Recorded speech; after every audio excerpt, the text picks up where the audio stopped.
వి gold trusted gold buyers తాకట్టులో ఉన్న బంగారాన్ని విడిపించి ఈ రోజు ఉన్న మార్కెట్ ధరకే కొనబడును.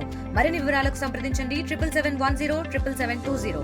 కేంద్ర కమిటీ కార్యదర్శిగా మరొకసారి తెలుగు వ్యక్తికి పట్టం కట్టారా అంటే అవుననే చర్చ జోరుగా జరుగుతుంది. మావోయిస్ట్ ప్రధాన కార్యదర్శిగా జగిత్యాల జిల్లా కొరుట్ల పట్టణానికి చెందినటువంటి తిప్పరి తిరుపతి అలియాస్ దేవ్జీకి పట్టం కడుతూ పొలిట్ బ్యూరో నిర్ణయం తీసుకున్నట్టుగా సమాచారం అందుతుంది. గతంలో సైతం పీపుల్స్ వార్ గ్రూప్ ఆవిర్భవించినటువంటి నేపథ్యంలో Kondapalli Seetharamaiah people's war group ప్రధాన కార్యదర్శిగా చాలా రోజులు పనిచేయడం జరిగింది. అనంతరం ఆయన ముప్పాల లక్ష్మణరావు అలియాస్ గణపతి చాలా కాలం పాటు పీపుల్స్ వార్ గ్రూప్ కి అలాగే మావోయిస్ట్ కమిటీకి కార్యదర్శిగా కేంద్ర కమిటీ కార్యదర్శిగా పనిచేశారు. అనంతరం నంబాల కేశవరావు ఆ పదవి బాధ్యతలు చేపట్టడం జరిగింది. గత మే మాసంలో జరిగినటువంటి ఎన్కౌంటర్ లో 28 మంది మావోయిస్టులు అలాగే నంబాల కేశవరావు ఎన్కౌంటర్ లో మృతి చెందినటువంటి ఘటన విదితమే. ఈ క్రమంలో అనేక మార్పులు చేయాలని చెప్పేసి మావోయిస్ట్ పార్టీ కీలకమైనటువంటి సమావేశాలు నిర్వహించింది.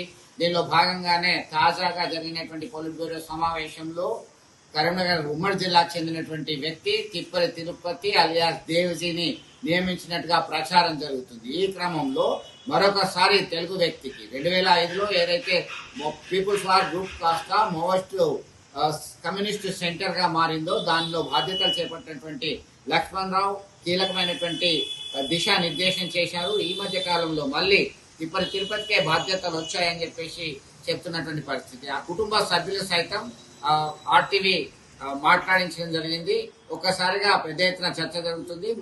మావోయిస్టు విధానాలు ఏ విధంగా ఉంటాయి, ఛత్తీస్గఢ్ లో తరచూ ఎన్కౌంటర్లు జరుగుతున్నటువంటి నేపథ్యంలో భూమి కోసం భక్తి కోసం పేద ప్రజల విముక్తి కోసం అంటూ ముందుకొస్తున్నటువంటి మావోయిస్టు బలగాల యొక్క పనితీరు ఎలా ఉండబోతుంది.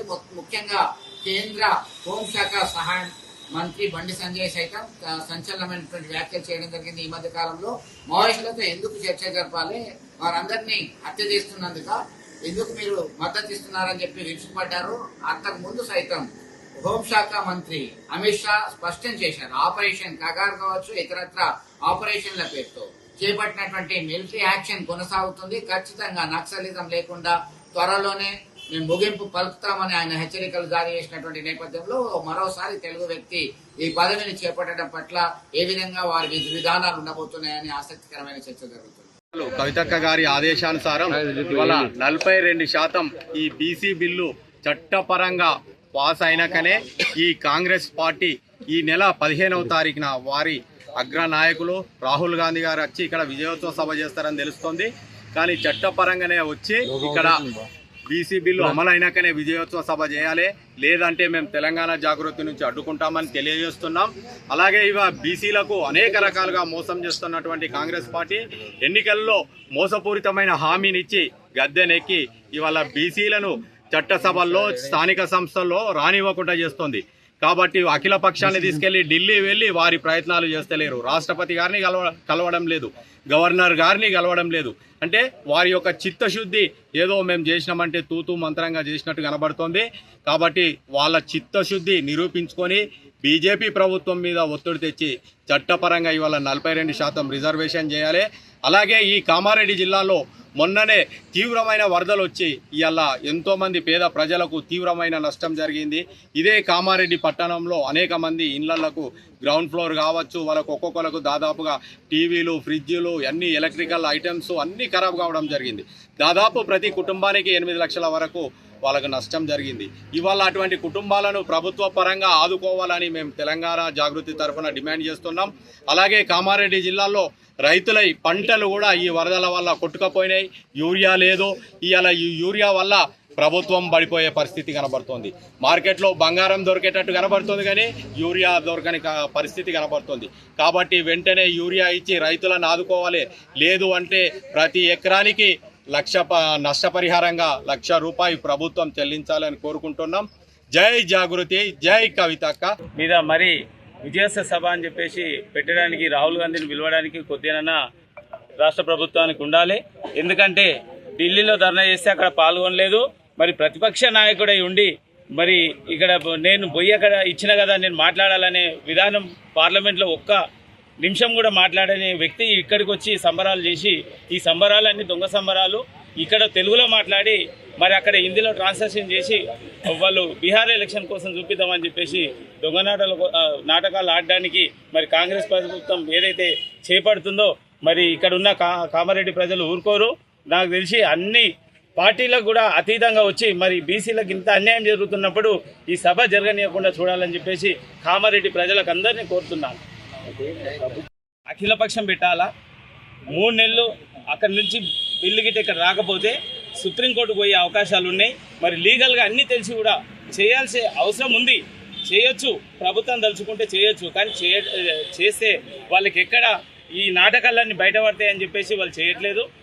కావాలని బీజేపీ మీద వేయడం జరిగింది. బీజేపీ వాళ్ళు ఏమంటున్నారు 10% అని చెప్పారు. మరి 10% ఎక్కడ ఇచ్చిరని చెప్పేసి ఏ కాంగ్రెస్ నాయకుడైనా చెప్పినా ఇప్పటివరకు అధికారికంగా చెప్పలే.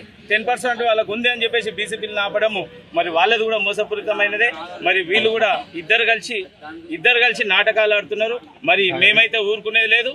మరి 18 నెలల నుంచి ఈ బీసీ బిల్లు కోసం సబ్బండ కులాలను తీసుకొని ఇప్పటివరకు కూడా ఏదైతే ఒక కనీసం ప్రజాప్రతినిధులు లేని కులాలు ఉన్నాయో ఆ కులాలను మరి వాళ్ళందరినీ ఏకతాడికి తీసుకొచ్చి మరి ఇక్కడికి రాహుల్ గాంధీ ఎట్లా వస్తారో, విజయోత్సవ సభ ఎట్లా వస్తుందో మేము ఖచ్చితంగా వాళ్ళని అడ్డుకుంటాం. 15వ తారీఖు నాడు మన అగ్రనేత రాహుల్ గాంధీ గారు విజయోత్సవ సభ అని చెప్పి కామారెడ్డికి రావడం జరుగుతుంది. ఏదైతే కామారెడ్డిలో బీసీ డిక్లరేషన్ అని ఆ మేనిఫెస్టోలో ఇచ్చి ఇప్పటి వరకు ఏ అమలు చేయకుండా ఏం విజయోత్సవ సభ చేయడానికి వస్తున్నామయ్యా, ఇచ్చిన దొంగ హామీలను మేము ప్రజలను మోసం చేసినా చెప్పడానికి విజయోత్సవ సభ చేస్తున్నావా? రాహుల్ గాంధీ గారు వరదలు వచ్చి కొట్టుకుపోయిన కామారెడ్డిని చూసే దిక్కు లేదు. మీ నాయకుడు, మీ చేతగాని ముఖ్యమంత్రి ఏ హామీలు ఇచ్చినా కూడా ఇప్పటి వరకు ఏది చేత కాకుండా ఈరోజు ప్రజలను మోసం చేస్తుండు. ఇలా బీసీ ప్రజలను మోసం చేస్తుండు. అనేక హామీలు ఇచ్చి మీ ప్రియాంక గాంధీ, మీ సోనియా గాంధీ కూడా మోసం చేస్తుంది. దయచేసి మీరు స్వాగతిస్తాం మేము, కానీ మీరు ఇచ్చిన హామీలను నెరవేర్చే దిశగా వచ్చి అన్ని ప్రజలకు ఇస్తున్న హామీలు ఏదైతే పెన్షన్లు కానివ్వండి, కళ్యాణ లక్ష్మితో పాటు తులం బంగారం కానివ్వండి, ప్రతి ఒక్కటి ఇచ్చినాక బీసీ డిక్లరేషన్ మేమెంతో మాకంత అని ఇచ్చినాకనే మీరు తెలంగాణకి రావాలని రేవంత్ రెడ్డి ద్వారా తెలుగులో ఫాస్టెస్ట్ న్యూస్ ఇప్పుడు కొత్త అవతారంలో 5 సెకండ్లోనే పూర్తి వార్తా సమాచారం మీ చేతిలో. సోషల్ మీడియా ట్రెండ్స్ మీ కళ్ళ ముందుకే live TV and voice search ఆప్షన్స్తో ఇప్పుడే డౌన్లోడ్ చేయండి. యాప్ లింక్ డిస్క్రిప్షన్లో ఉంది.